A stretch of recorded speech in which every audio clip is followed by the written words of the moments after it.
Okay, let's get our ingredients ready. First, I get this damp paper towel and I wipe my mushrooms top and bottom to make sure there's no dirt. I also remove the stems because the stems are tough. Then I start cutting the mushrooms into thin slices. For the green onions, I cut them in half and then I separate the white part from the green part. The white part is for sauteing and the green part is for garnish at the end of cooking.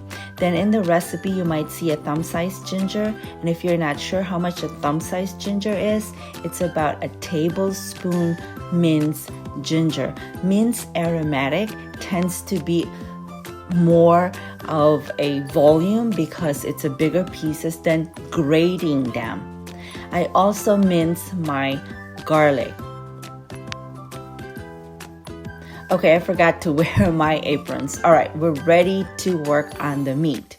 Now I use pork tenderloin, cut them into thin slices and make sure you cut them against the grain, and that helps tenderize the meat. Now we are going to marinate the pork.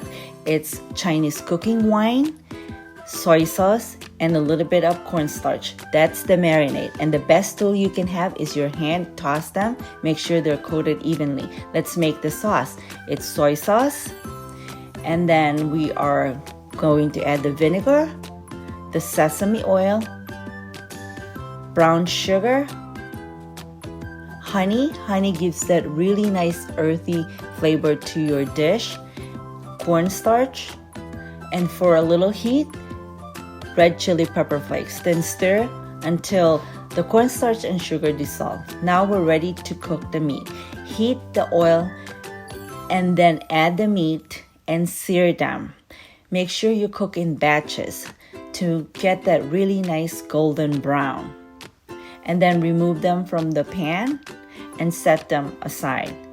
Now use the same pan, add more oil if the pan is drying, and then we're going to saute the green onions. This is the white part of the green onions, the garlic, and the ginger, and then add the mushroom. Continue sauteing until the mushrooms are tender. Then you're going to add the meat back into the pan and then stir the sauce before you add it into the pan, and then simmer until thickened, and then garnish with green onions and sprinkle some sesame seeds. And voila, you have a really nice dinner.